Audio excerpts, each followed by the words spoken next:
Last Saturday, a 66-year-old man stood in aisle 9 of a grocery store holding 2 bottles of olive oil. One was the store brand $4.20. The other was the one his daughter always tells him to buy, $7.80. He stood there for nearly a minute, turned both bottles over, compared the labels, checked the per ounce price, put the expensive one back on the shelf. On the drive home, he passed the house he's owned for 23 years, paid off in full. He pulled into the garage next to his 2014 Honda Accord with 147,000 miles on it.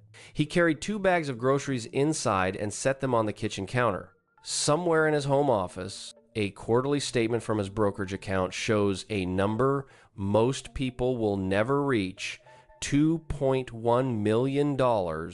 He saved $3.60 on the olive oil. That's not a typo, and he's not losing his mind. Every Sunday morning, this man, his name is Norman, sits at his dining room table with a pair of scissors, a cup of black coffee, and a stack of newspaper inserts.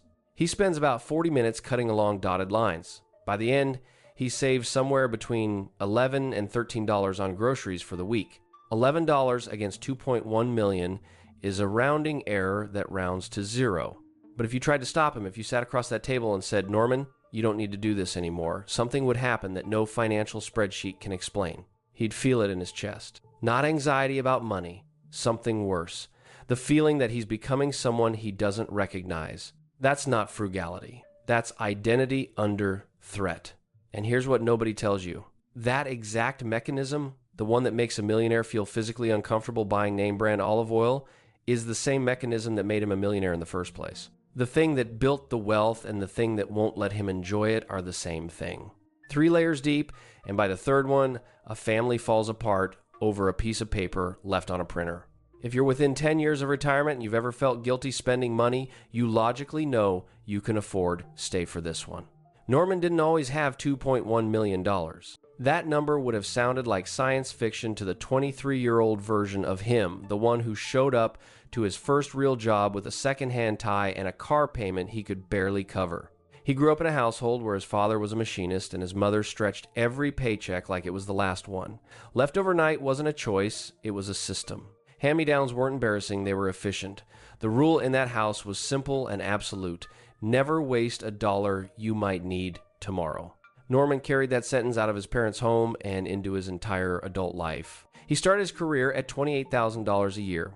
His first 401k contribution was $50 a month, not because some advisor told him to, because his mother's voice was still running in the background, like software that never got uninstalled. That sentence built everything. It built the $50 contribution that became $100, then $200, then the company match kicked in. It built the Toyota he drove for 14 years instead of leasing a new one every 3. It built the vacation fund that went to the index fund instead. It built 31 years at the same company without a single lifestyle upgrade that his paycheck didn't demand. But here's where it gets strange. The arithmetic changed. Norman's net worth crossed $200,000, then $500,000, then $1 million. The necessity for frugality disappeared somewhere around year 15.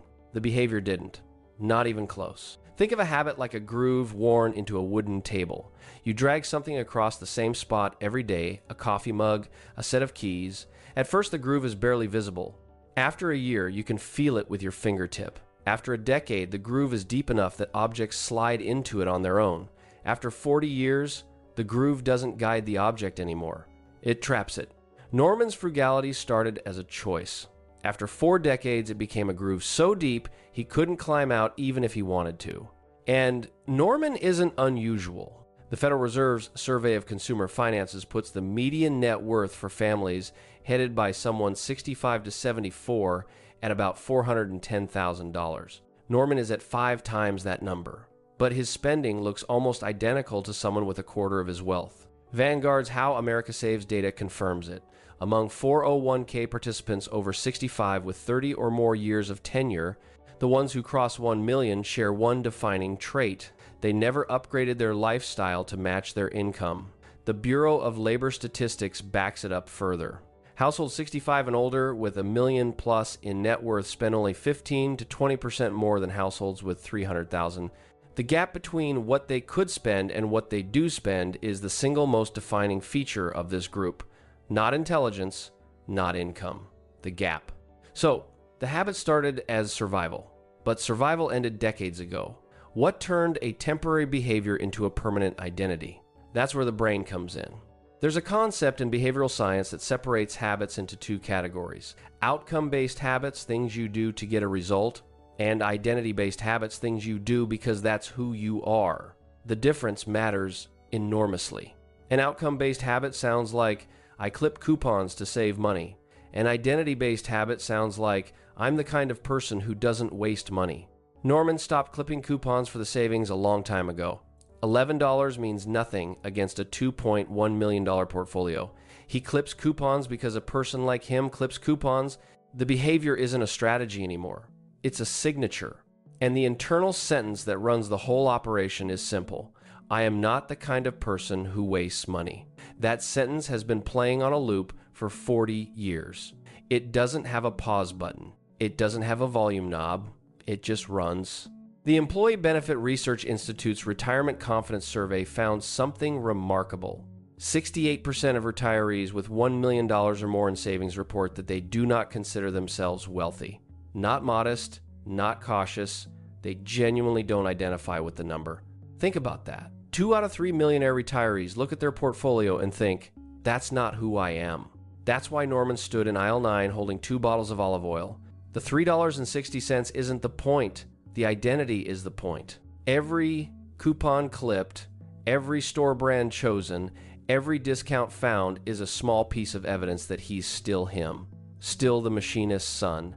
Still the man who started at $50 a month. Still the person his mother would recognize. The money changed. He didn't. Before he had money, the habit protected him from poverty. Now that he has money, the habit protects his sense of self. Same behavior, completely different function. But identity explains only part of it, because Norman doesn't just clip coupons, he also takes the longer route to save gas. He adjusts the thermostat by 2 degrees before bed. He returns bottles for the 5-cent deposit. He compares per ounce prices on everything from olive oil to laundry detergent. It's everything, and there's a neurological reason for that. Here's something most financial content won't tell you. Norman isn't saving money when he compares unit prices at the grocery store. He's winning. The behavioral economist Richard Thaler identified something called transaction utility. It's the satisfaction you get not from the product, but from the deal. And here's the key. The satisfaction is proportional to the discount, not the dollar amount. Saving $1.50 on coffee triggers the same neurological reward as saving $1,500 on a car relative to what you expected to pay. The brain doesn't care about absolute numbers. It cares about the gap between expected price and actual price. Every coupon, every gas price comparison, every thermostat adjustment is a micro game. And Norman's brain has been playing this game for 4 decades. He's racked up tens of thousands of small wins. Each one fired a tiny reward signal. Each signal said, do it again. He's not being cheap, he's being competitive against inefficiency. That's why he can't stop. His brain doesn't distinguish between necessary optimization and recreational optimization. The same cognitive engine that once calculated whether he could afford the $50 401k contribution now calculates the per unit price of paper towels. Not because paper towels matter, because the optimizer never idles. It has no off switch. Give it a problem, any size, and it solves. That's what it does. That's all it does. The groove isn't just in the table anymore. It's in the neural pathways. The brain literally carved itself around this pattern. Every optimization fired a reward signal. Every reward signal deepened the groove. 40 years of this, and the groove is running the man instead of the other way around. It looks like he's being cheap. It feels like he's playing a game he already won but can't stop playing. And from the outside, it seems harmless. A quirk, a personality trait, something his wife rolls her eyes at during dinner. And none of this would matter much a harmless groove, a private game, except for what happened 6 months ago when someone else in Norman's family found out about the $2.1 million. Norman's daughter Megan is 38. She grew up in that house. She remembers leftover night.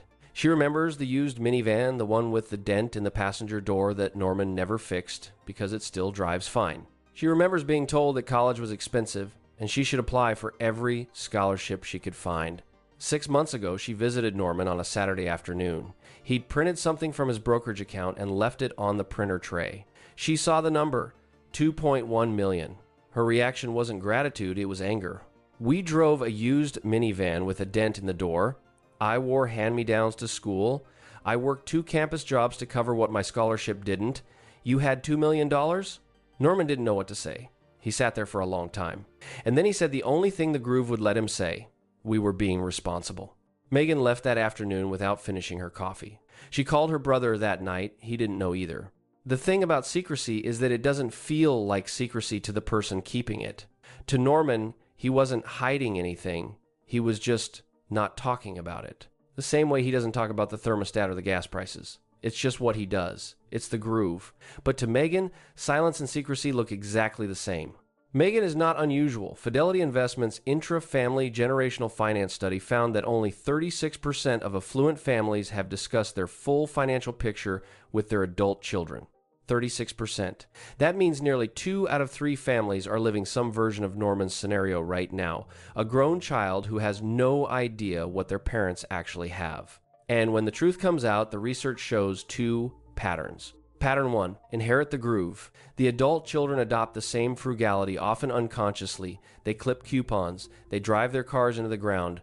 They become the next generation of stealth wealth builders. The groove jumps the generation gap like a gene nobody asked for.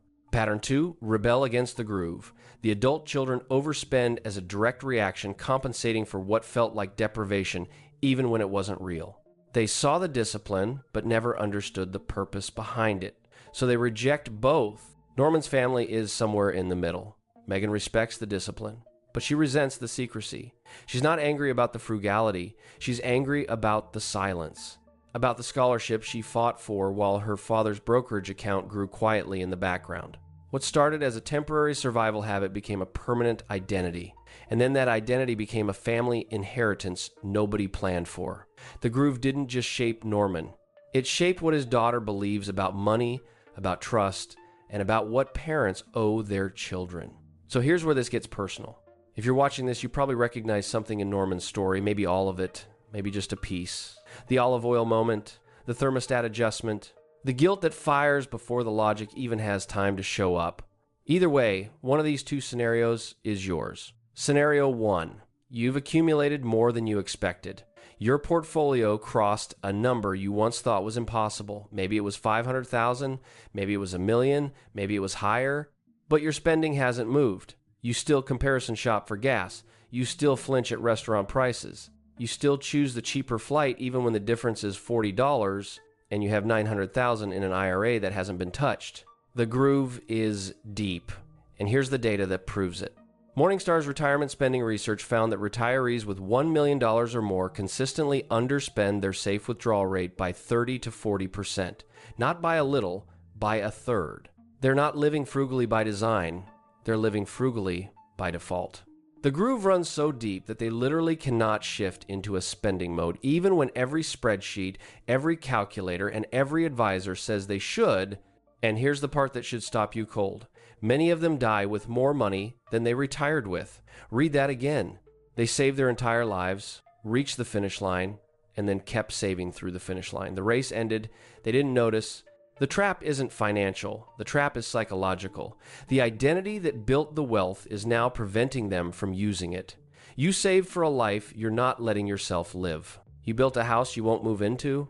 You and your spouse talk about that trip you've always wanted to take, the anniversary trip. Maybe Italy, maybe Alaska. And every year, you almost book it. And every year, something stops you. Not the price, not the schedule, the voice. The one that says, we don't do that. We're not those people. And another year passes with the money sitting right where it's always been. The question isn't whether you can afford to spend more. The math answered that years ago. The question is the groove protecting you or imprisoning you? Scenario 2. You're still in the accumulation phase. The frugality is working. Every dollar you don't spend today is a dollar compounding for tomorrow. The habits feel productive. They are productive right now. But here's the question nobody asks. Do you know when to shift? Because the same discipline that's building your portfolio is also cutting a groove. Every time you choose the store brand, every time you skip the trip, every time you tell yourself maybe next year the groove gets a little deeper, And if you don't build a spending identity alongside the saving identity, retirement arrives and you have the money but not the permission. You'll sit there with $500,000 or $700,000 or $1 million, and you'll still feel like the person making $28,000 a year, afraid to spend $50 you might need tomorrow. There's a practical cost too. If you don't plan withdrawal strategies before retirement, the same frugality that built the nest egg can cost you in unnecessary taxes. IRS provisional income thresholds for Social Security taxation are set at $25,000 for single filers and $32,000 for joint filers. Withdraw too much from a traditional IRA in the wrong year, and up to 85% of your Social Security becomes taxable. The builder who never learns to spend strategically doesn't just miss out on life, they hand the IRS money they could have kept. The builder's trap isn't spending too much, it's planning too little, because the groove tells you the only skill you need is saving. Norman's daughter asked him, "Why didn't you ever tell us?" His answer, "I didn't think of it as wealth. I just thought of it as careful." That's the groove talking. Not the man, not the math, the groove. But what happens when the groove goes too far, when frugality stops being identity and becomes a cage? When a man with $2 million can't bring himself to fly business class, not because he checked the price, but because the voice in his head says that's not who we are? Here's what you can actually do about this. 5 things. None of them require a financial advisor. All of them require honesty. Step 1, run the permission number. Take your portfolio, multiply it by 4% or 3.5% if you want to be conservative. That's your annual safe withdrawal. Write it down. Now look at what you actually spent last year. If you're spending 30 to 40% less than your permission number, the groove is running the show. Not your judgment, not your caution. The groove. Know the difference. Step 2, the upgrade test. Pick one category where you've been choosing the cheapest option for years. Flights, groceries, shoes. For 90 days, buy the next tier up. Not the luxury tier, just one step above where you've always been.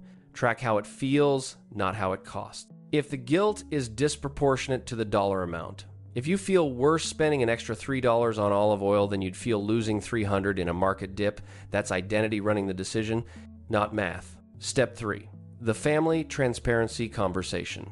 Fidelity's data says 64% of affluent families avoid this conversation. Don't be the 64%. One conversation, not about inheritance, about values. Here's what we have. Here's why we live the way we live. Here's what I want you to understand. Megan didn't need Norman's money. She needed his explanation.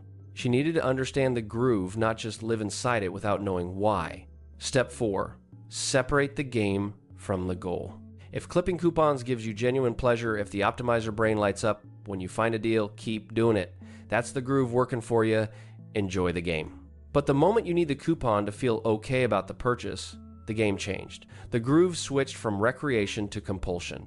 And compulsion doesn't ask for permission, it just runs. Step 5, build a spending identity. You've spent 30 to 40 years building a saving identity.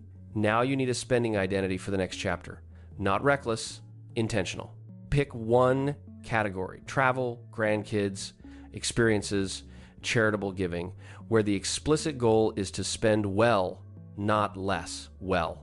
Give the optimizer brain a new game. How to get the most life per dollar, not the most savings per dollar. Let the engine do what it does, but point it somewhere new. The line between identity and prison is invisible. Norman crossed it without noticing. He can't bring himself to book a business class flight for his anniversary trip. Not because the math doesn't work, it works easily. Because the groove says that's not who we are. And the groove has been right for so long that questioning it feels like betrayal. Like walking away from the person who built everything. But here's the reframe. This video started with a man standing in aisle 9 holding 2 bottles of olive oil. Seemed like a story about frugality. It wasn't. It was about the question every successful saver eventually has to face. When does the strategy become the cage? Nobody in the financial industry talks about this, and the reason is structural. The entire apparatus, the advisors, the apps, the retirement calculators, the magazine covers is built around one message. Save more, optimize, cut, reduce, defer.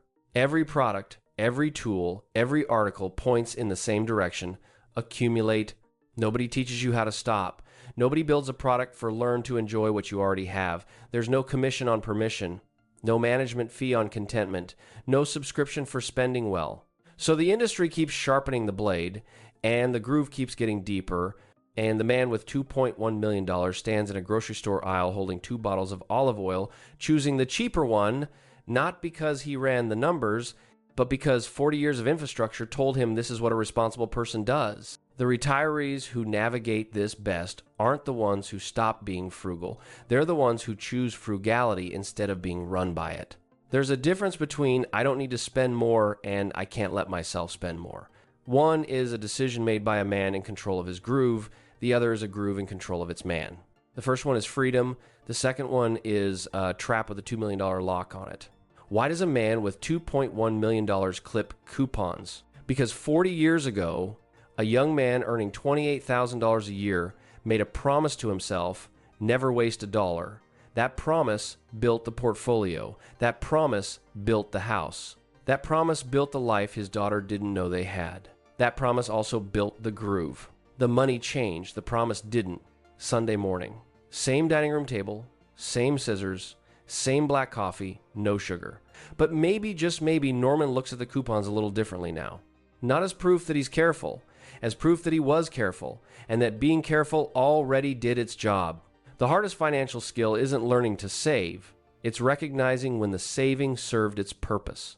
The question now isn't whether you have enough. It's whether you'll let yourself use enough. That's a different conversation entirely.